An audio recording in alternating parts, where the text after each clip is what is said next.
1948년 대한민국 정부 수립을 위한 50 총선거를 막기 위해 제주 남로당이 4.3 사건을 일으킵니다.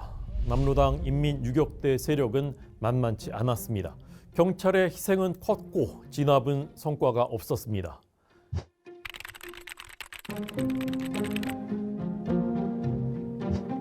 사건 발발 일주일 후인 4월 10일 김영배 제주감찰청장이 국방경비대 구연대를 방문해 지원을 요청합니다.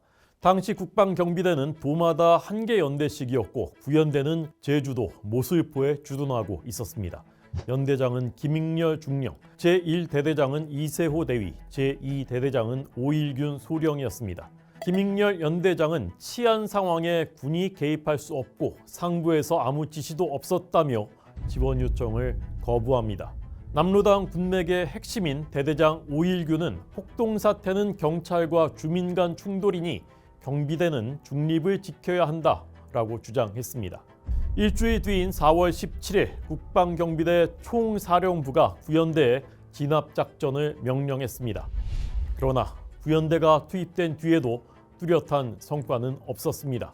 작전 계획은 미리 인민유격대에 알려지기 일쑤였고 구연대와 인민유격대는 어쩌다 마주쳐도 서로 공격하지 않고 회피하는 일이 많았습니다. 작전상 유리한 지역을 구연대가 맡겠다고 나서 경찰이 아예 출동하지 못하게 하는 일도 벌어졌습니다.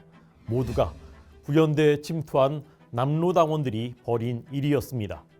소령 오일균, 중위 문상길, 중위 이윤락, 하사 고승옥 등 구연대에는 남로당원들이 즐비했습니다.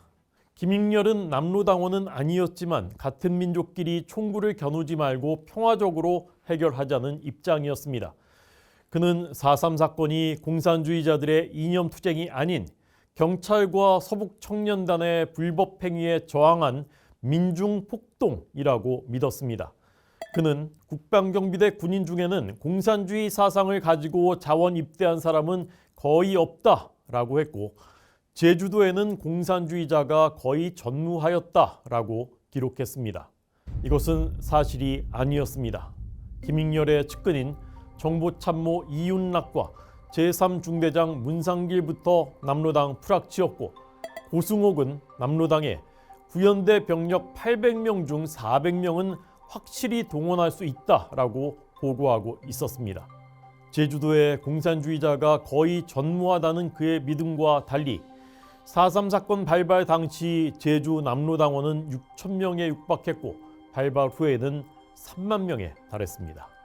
구연대 남로당원들은 김익렬을 이용해야 한다고 판단했습니다. 오일균은 김익렬에게 평화 협상을 하라고 부추겼습니다. 훗날 생포된 인민유격대원에게서 노획된 기밀문서, 제주도 인민유격대 투쟁 보고서에는 이렇게 기록되어 있습니다.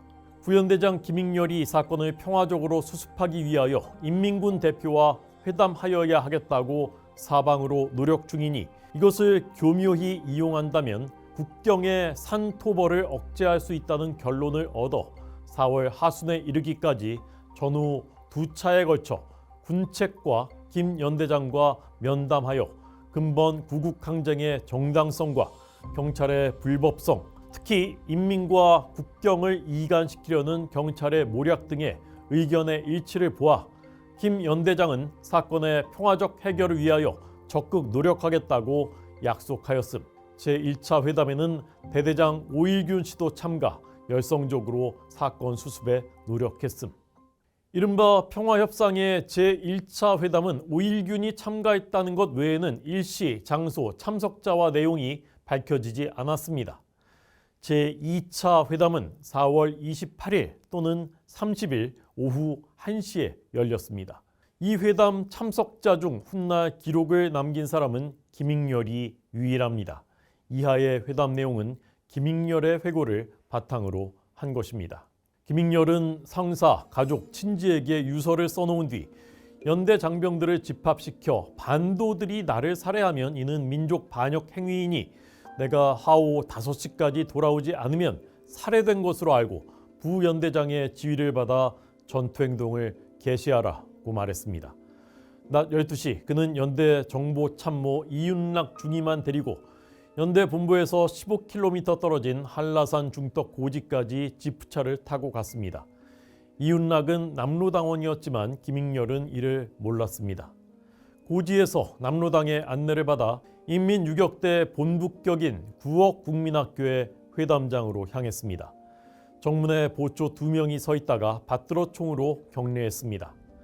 테이블이 놓인 다다미방에서 대여섯 명의 인민유격대원이 기다리고 있었습니다. 그중 한 청년이 또박또박한 서울말씨로 자기가 김달삼이라며 찾아와서 고맙다고 말했습니다. 당시 김익렬은 27세, 김달삼은 25세였습니다. 자리에 앉자 미제 럭키 담배와 일본 녹차가 나왔습니다. 김익렬이 말문을 열었습니다. 당신이 진짜 김달삼이고 실권자인가? 김달삼이 웃으며 답했습니다. 왜 묻는지 알겠다. 연배보다 애국심과 정신이 중요하지 않겠나?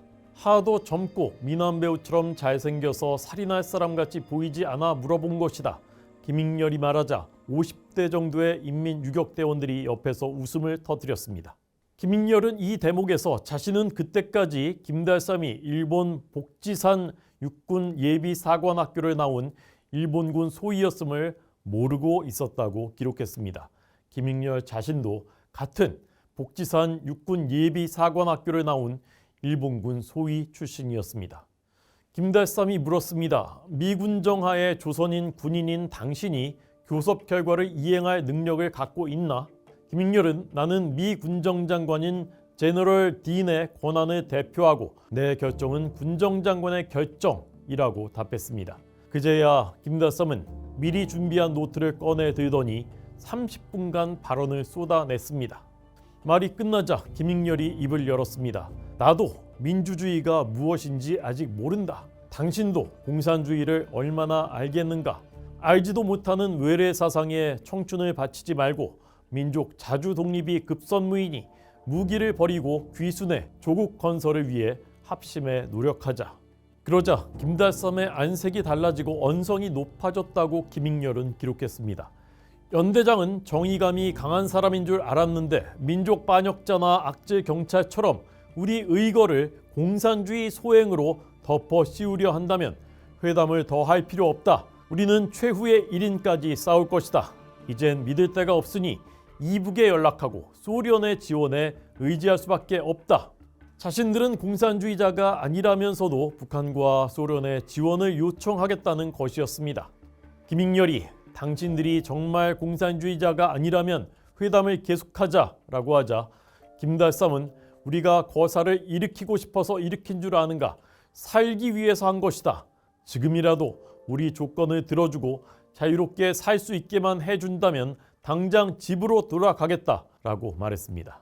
김익렬이 오늘 즉시 지서 습격 등 일체의 전투행위를 중지하고 무장을 해제하라고 요구하자 김달삼은 전 도에 연락하려면 5일 정도는 있어야 중지할 수 있고 자유와 안전이 보장되면 3개월 후에 전원 무장 해제하겠다라고 맞섰습니다.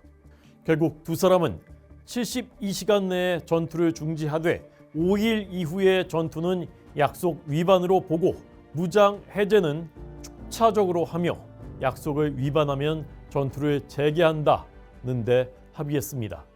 김달삼은 행정과 경찰 업무는 제주 도민만으로 하고 악질 경찰과 서북 청년단을 추방하고 제주 도민만의 경찰이 편성될 때까지 치안은 군대가 맡으라고 요구했습니다. 김익렬은 이 회담이 성공하면 자연히 군대가 치안을 맡게 되고 경찰은 내 지휘를 받게 된다. 인원은 축차로 개편하겠다고 답했습니다. 마지막으로 김달삼의 핵심 요구사항이 나왔습니다. 의거 참여자를 전원 불문에 붙이고 안전과 자유를 보장하라. 당시는 이미 수많은 경찰관, 우익단체 주민과 그 가족들이 인민유격대에 참혹하게 살해당한 상태였습니다. 6순이 넘은 경찰관 부모의 목을 자르고 수족을 절단하고 임신 중인 경찰관 부인의 배를 갈라 죽이고 임신 7개월 된 경찰관의 누이를 산채로 매장하기도 했습니다. 우익단체 간부의 젊은 부인을 윤간하고 주요 부위를 난자한 뒤 생매장하기도 했습니다. 그런데 이 모든 것을 없던 일로 하자는 요구였습니다. 시간은 4시 30분에 가까워지고 있었습니다. 김익렬이 말했습니다. 5시까지 귀대하지 않으면 부하들이 전투를 개시하기로 돼 있다.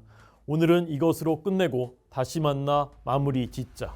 김달삼이 답했습니다. 오늘 결말이 안 나면 회담은 결렬이다. 그러자 김익렬은 이렇게 답했습니다. 범법자 명단을 제시하라. 당신과 지도급들은 중벌을 면치 못할 것이나 모든 폭도의 귀순과 무장 해제를 책임있게 해주면 내가 개인 자격으로 배를 마련해서 희망하는 해외로 탈출할 수 있도록 배려해 주겠다. 김달삼 등 주모자들도 해외로 탈출시켜 주겠다는 것이었습니다. 김익렬은 훗날 회고록에서 폭도 전원에 대한 무죄의 사면이나 다름없었다라고 자평했습니다. 회담장에는 희색이 돌았고 김달삼은 김익렬의 손을 잡아 흔들며 말했습니다. 정말 고맙다. 귀순과 무장 해제가 약속대로 잘 끝나면 나도 자수하여 모든 책임을 질 것이고 법정에 나가 우리의 정당성을 정정당당히 밝히겠다. 김익렬은 합의가 이행될 때까지 자기 가족 전원을 인질로 맡기겠다는 약속까지 한 뒤 회담장을 빠져나왔습니다. 그러나 협상 직후부터 양측 모두에서 합의를 불신하는 소문이 나돌기 시작했습니다. 한쪽에서는 시간을 벌려는 반도들의 술책에 김익렬이 기만당했다. 김익렬이 폭도 두목과 내통했다라는 얘기가, 반대편에서는 김익렬이 기만전술로 귀순자들을 모아 한꺼번에 몰살하려 한다라는 얘기가 퍼졌습니다. 이런 가운데 5월 1일 오라리 사건이 일어났습니다.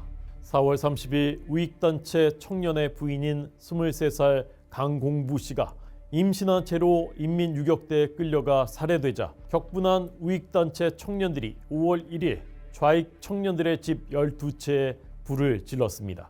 그러자 입산에 있던 인민유격대원 20여 명이 내려와 김규찬 순경의 모친 42살 고순생 씨를 죽창으로 찔러 죽였고, 다시 경찰이 출동하자 도망치던 41살 여성 고무생 씨가 경찰의 총격에 숨졌습니다.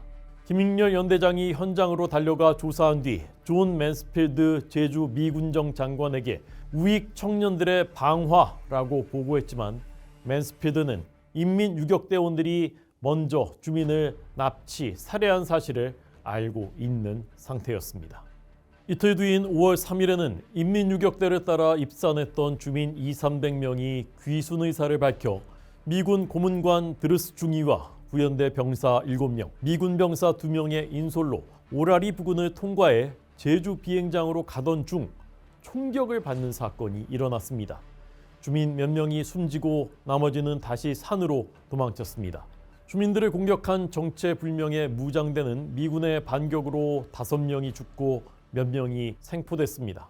생포된 자들은 자신들이 제주경찰서 소속이라고 주장했습니다. 그러나 미군정과 경찰의 조사 결과 이들은 경찰을 가장한 인민유격대원이었습니다. 경찰과 미군, 국방경비대를 이간하기 위해 저지른 일이었습니다. 이로써 김익렬과 김달삼의 평화협상은 깨져버렸고 경찰과 국방경비대 간 불신의 골만 깊어졌습니다.